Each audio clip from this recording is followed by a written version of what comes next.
Alcatraz Federal Penitentiary, California. In October 1959, Ellsworth "Bumpy" Johnson was in his 7th year of a 15-year sentence at Alcatraz Federal Penitentiary, the maximum security prison on an island in San Francisco Bay that housed America's most dangerous criminals. Johnson was 54 years old, serving time for federal narcotics conspiracy, one of approximately 260 inmates confined to The Rock, where escape was considered impossible and where violence simmered constantly beneath a surface of enforced routine and rigid discipline. Johnson had arrived at Alcatraz in June 1953, and by October 1959, he'd established himself as someone to be respected, a former Harlem crime boss who'd controlled millions of dollars in illegal gambling operations, who'd survived decades of gang wars, who carried himself with quiet dignity that commanded respect from other inmates regardless of their race or criminal background. Among black prisoners especially, Johnson was legendary, a man who'd built an empire in Harlem, who'd stood up to Italian mob families, who represented black power and black success in a world dominated by white criminal organizations. But not everyone at Alcatraz respected Bumpy Johnson, and one man in particular, a massive white prisoner named Eric Paulson, would learn in the most violent and permanent way possible that disrespecting Johnson carried consequences that no amount of size or strength or murderous reputation could protect against. According to 17 former Alcatraz inmates who were present during October 1959 and who spoke with Prison Chronicles between 1965 and 1970, what happened in the prison cafeteria on October 23, 1959, became the most legendary act of violence in Alcatraz history.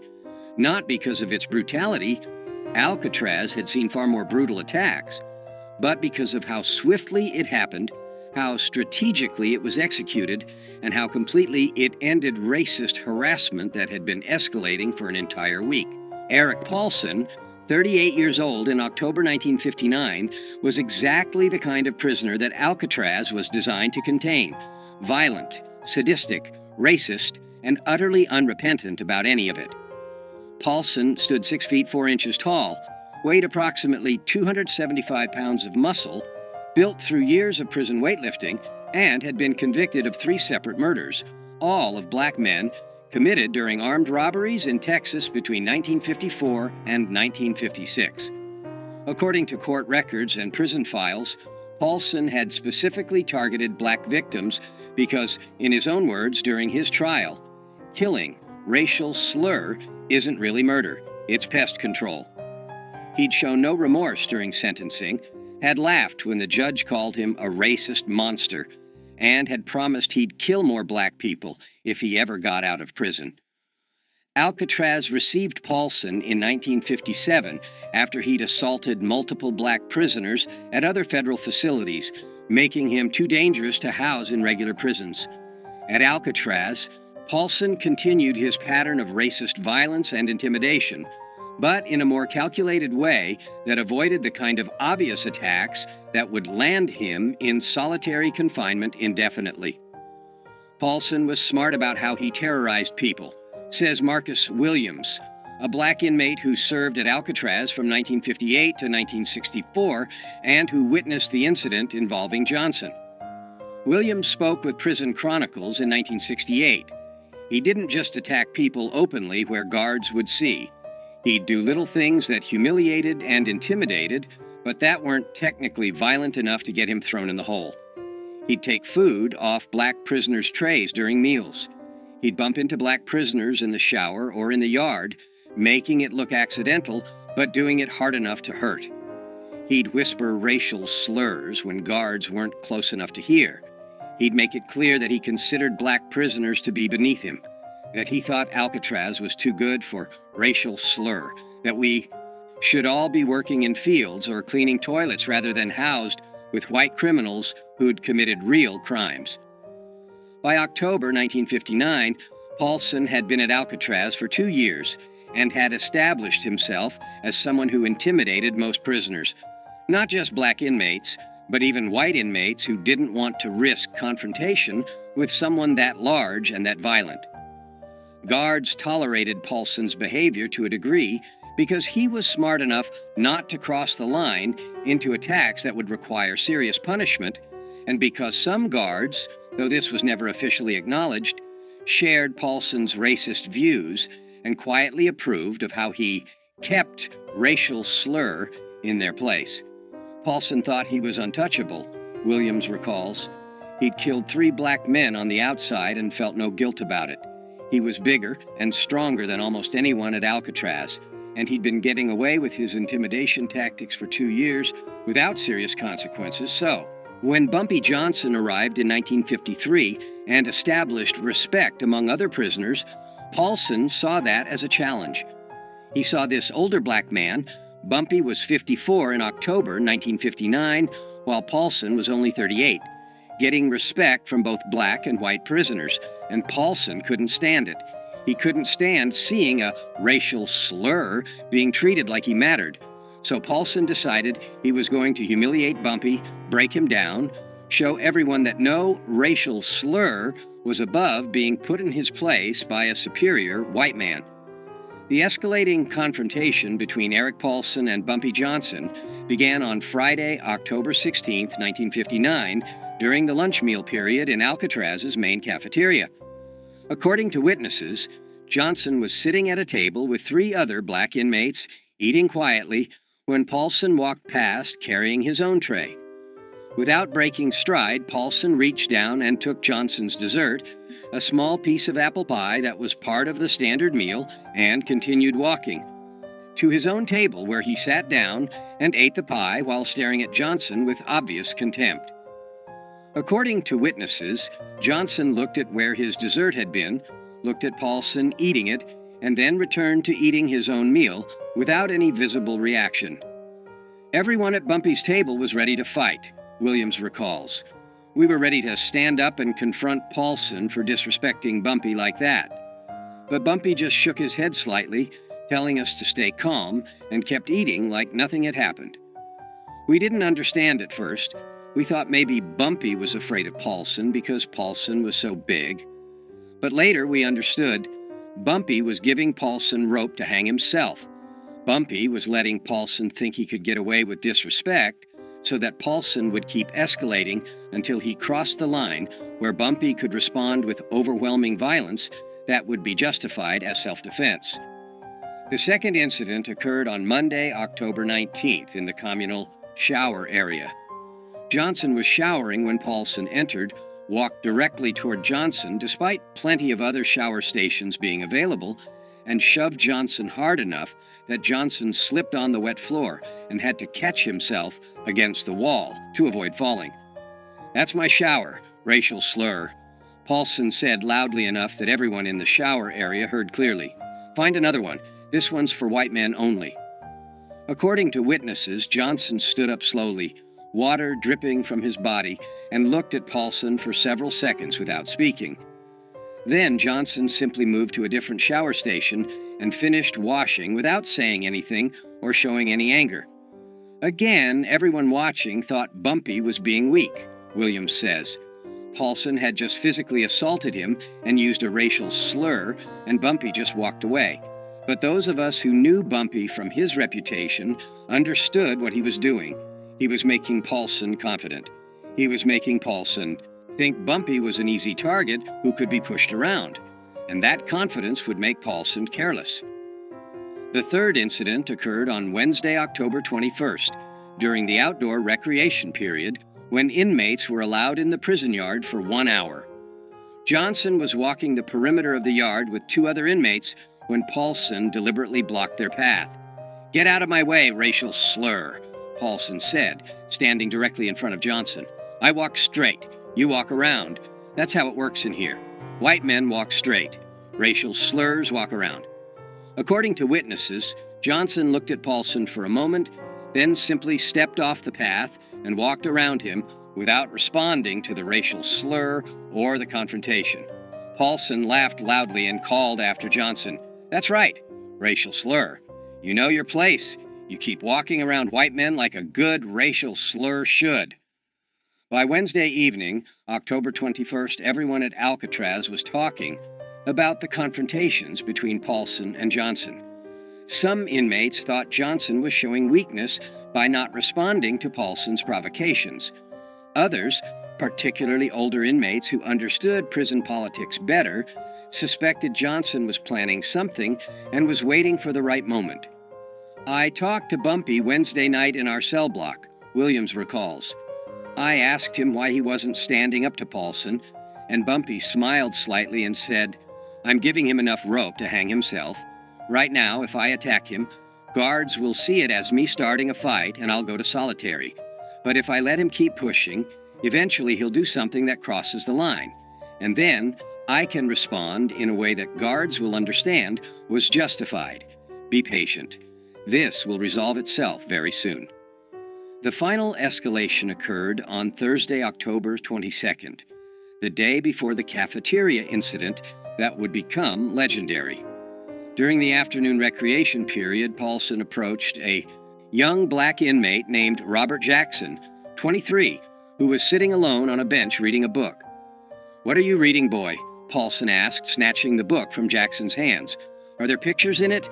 "I didn't know racial slurs could read words without pictures." According to witnesses, Jackson, who was small, maybe 140 pounds, serving time for postal fraud, and who'd never been violent, tried to take his book back politely. "Please give that back, sir. I was reading it." Paulson responded by hitting Jackson across the face with the book, knocking Jackson off the bench onto the ground, and then throwing the book into a puddle of dirty water that had collected near a drain. "That's what I think of racial slurs who think they're smart enough to read," Paulson said, standing over Jackson, who was holding his face where he'd been hit. "You're not smart. You're not equal to white men. You're racial slurs. And racial slurs belong on the ground where I just put you." Guards broke up the confrontation before it went further, but they didn't punish Paulson severely. He received a verbal warning and lost 1 day of recreation privileges. Jackson was sent to the infirmary with a split lip and a black eye. That evening, Bumpy Johnson sat with several other black inmates in their cell block, and according to Williams, who was present, Johnson made a statement that everyone understood meant something was going to happen very soon.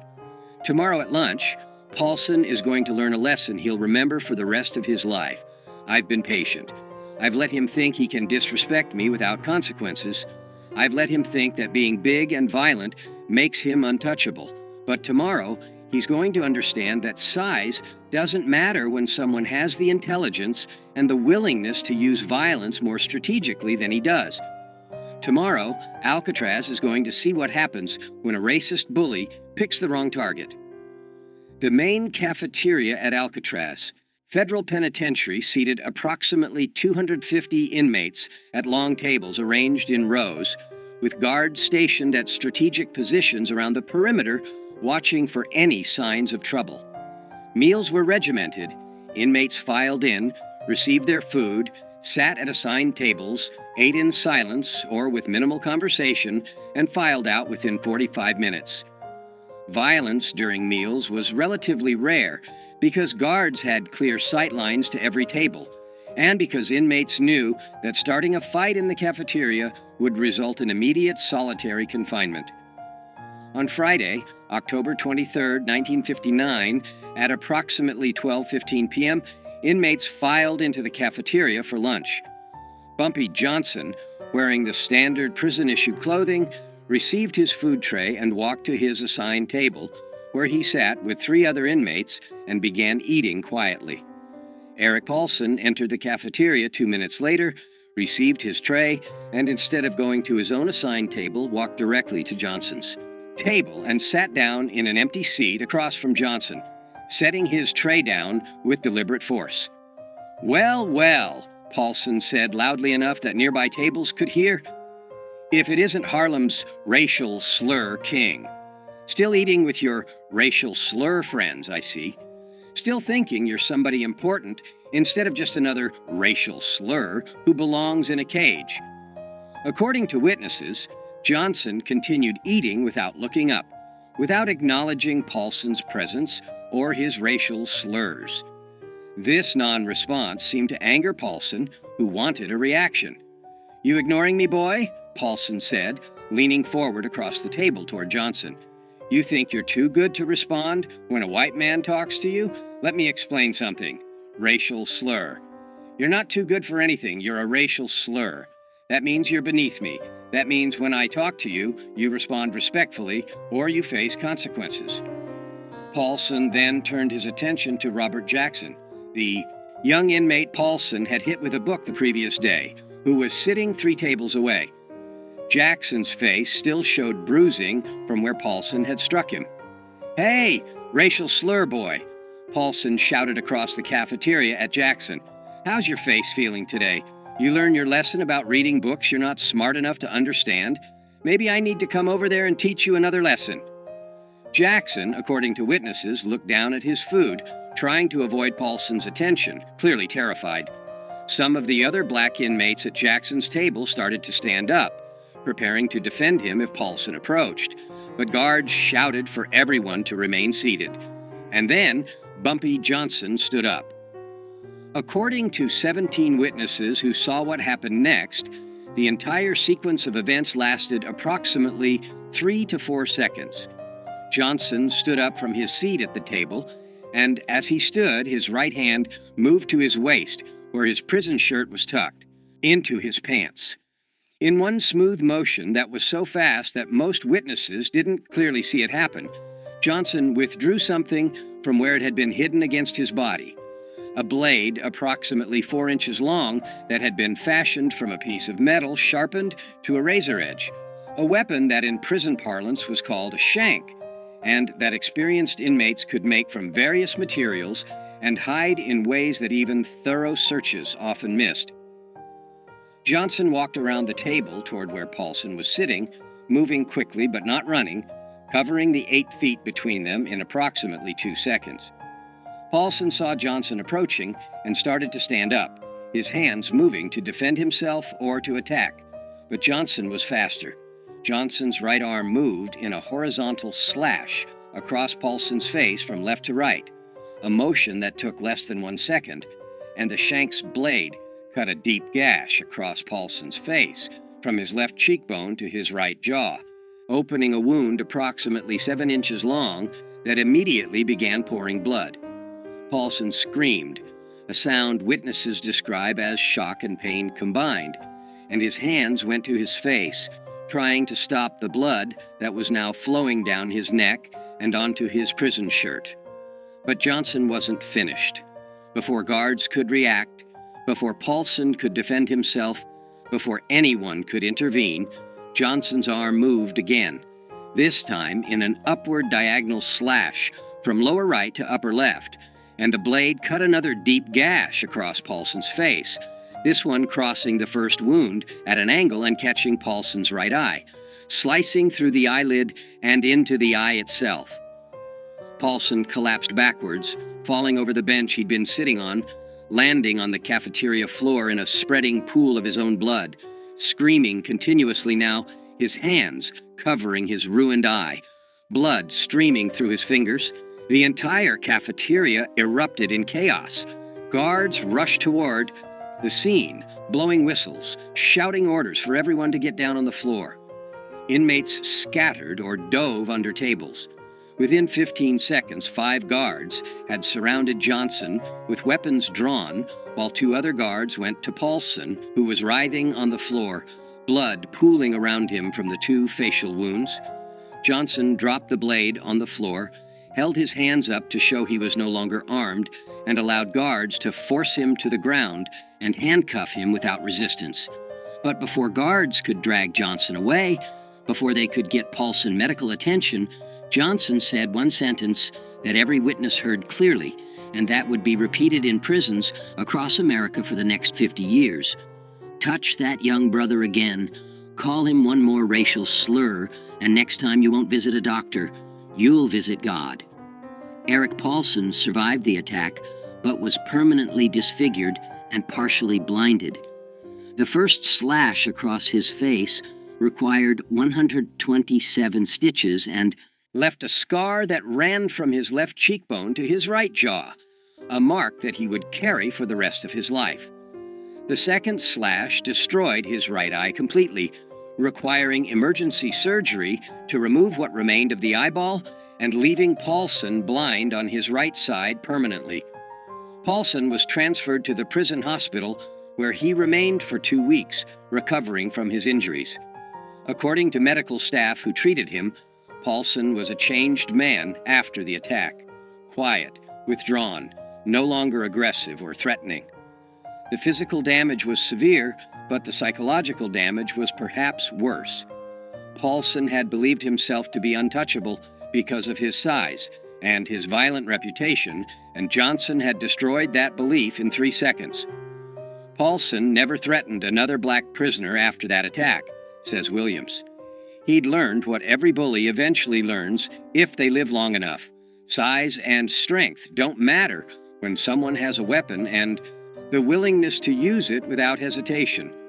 Bumpy had shown Paulson, had shown everyone at Alcatraz, that being 275 pounds of muscle meant nothing against someone who understood violence at a deeper level, who could strike faster than you could defend, who could permanently damage you before you even realized you were in danger.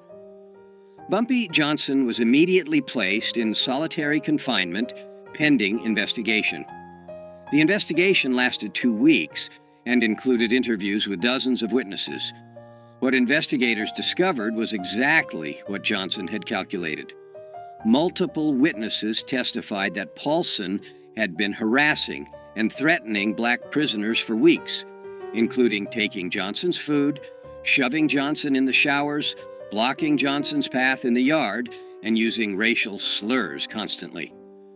Witnesses testified that Paulson had physically assaulted Robert Jackson the day before the cafeteria incident, hitting him with a book and knocking him to the ground while calling him racial slurs. Witnesses testified that on the day of the attack, Paulson had sat at Johnson's table uninvited, had used racial slurs toward Johnson repeatedly, and had then threatened Jackson across the cafeteria. Johnson's own statement to investigators was simple and consistent.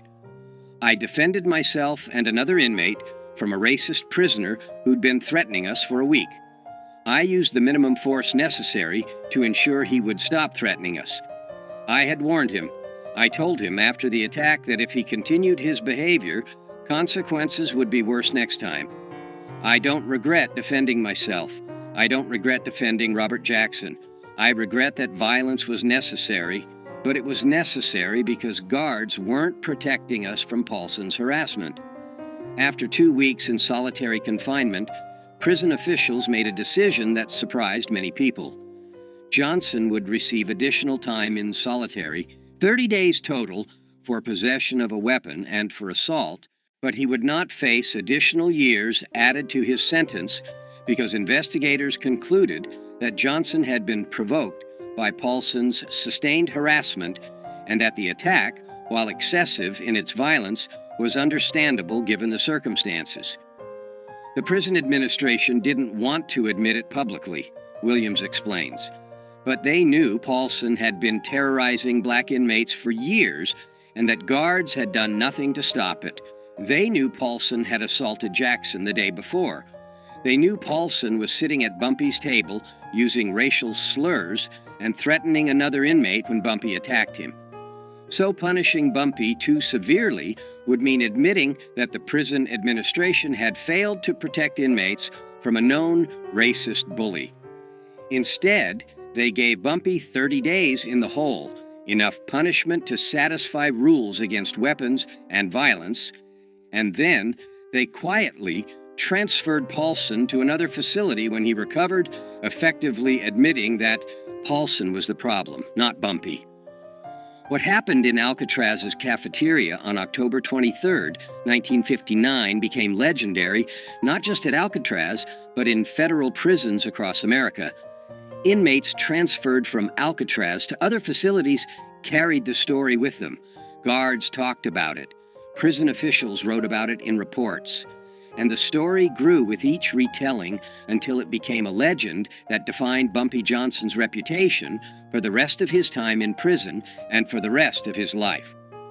The legend emphasized several key elements: the strategic patience.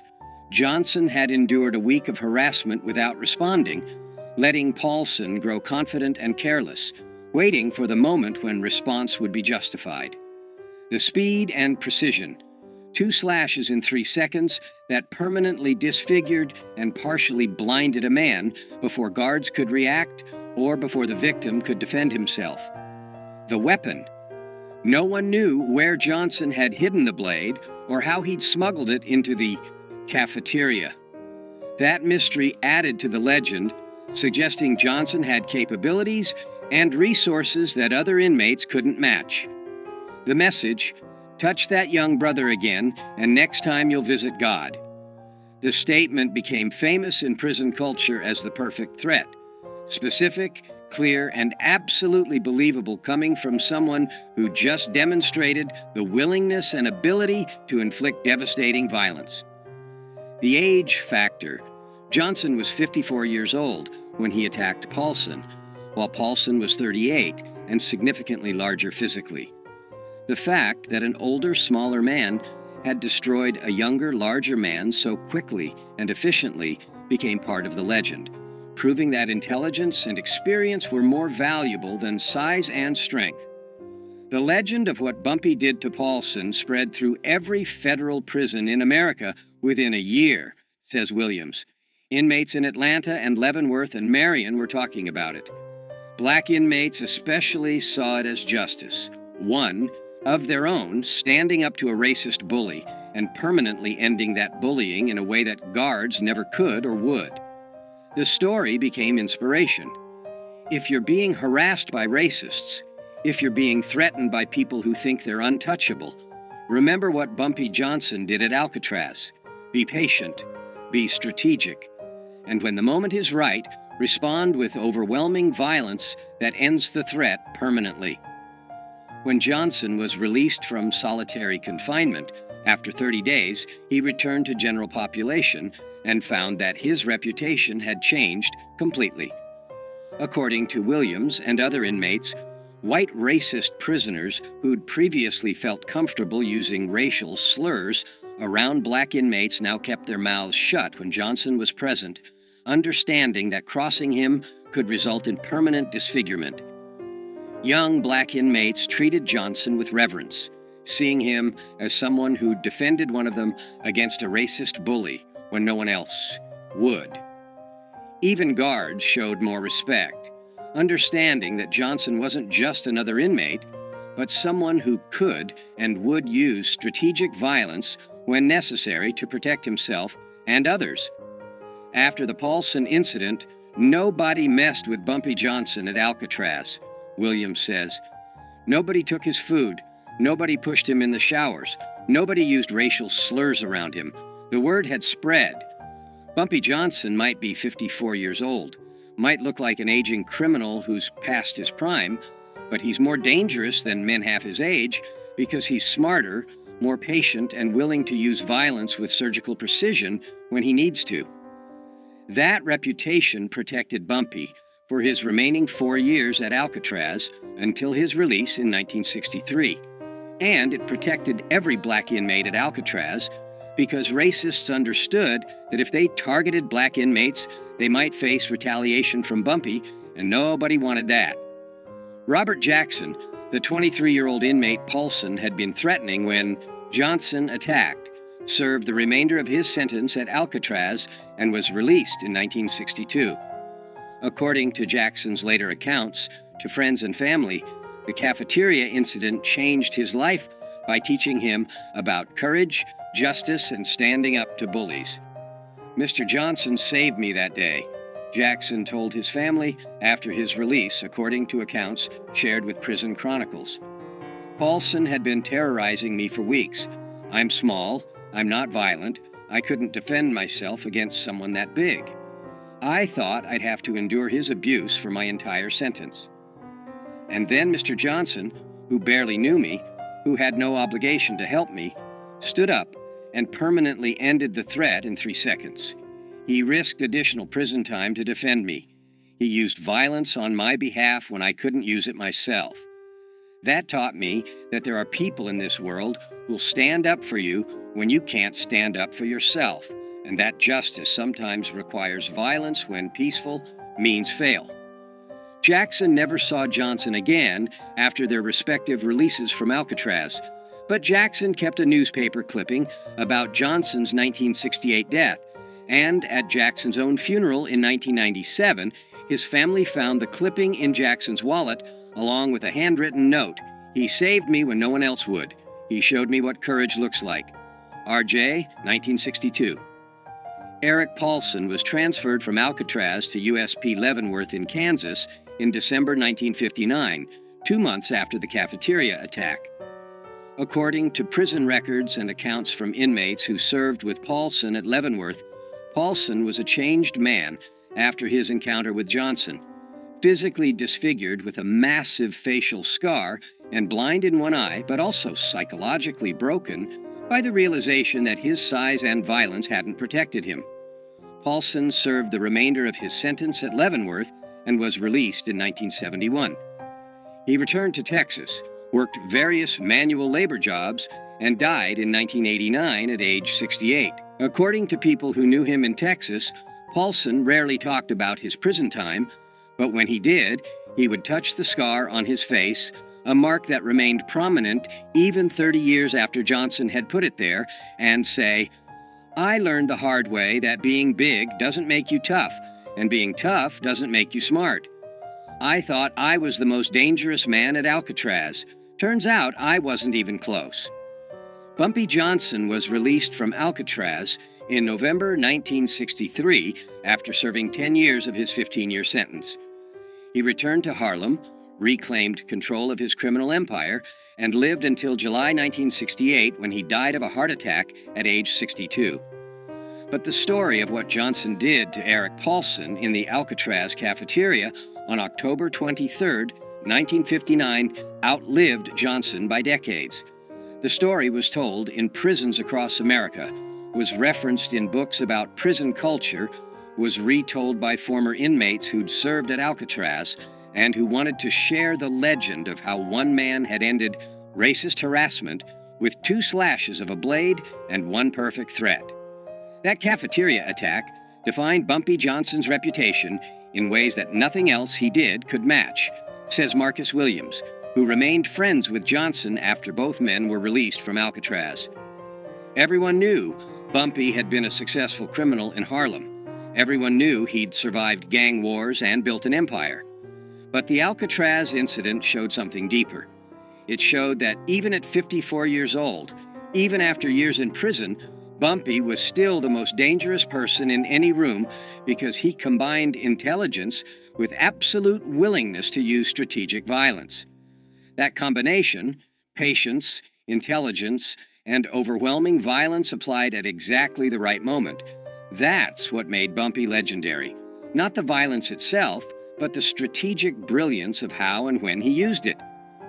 The phrase, "Next time you'll visit God," Johnson's threat to Paulson after the attack, became one of the most quoted lines in prison culture, used by inmates across America as a way to warn potential enemies that escalation beyond a certain point would result in death rather than just injury. And the legend of the attack itself, 2 cuts across the face in 3 seconds, blood everywhere, a racist bully permanently disfigured and blinded, became a cautionary tale about what happens when bullies pick the wrong target, when racists assume that their size or their violence makes them untouchable, when prisoners forget that the quietest, oldest inmate might be the most dangerous person in the entire facility. That was October 23, 1959. That was the day Eric Paulson learned that Bumpy Johnson, at 54 years old, decades past his physical prime, was still capable of violence that would make a 275-pound triple murderer scream in terror. That was the slice that became legend, the attack that showed every prisoner in America that age doesn't diminish danger when intelligence and strategic thinking guide the violence. That was the 3 seconds that proved why you never, ever disrespect Bumpy Johnson. Because he'll give you enough rope to hang yourself, and then he'll cut you so fast and so precisely that you'll be bleeding before you realize you've been attacked, and you'll carry the scars of your mistake for the rest of your life.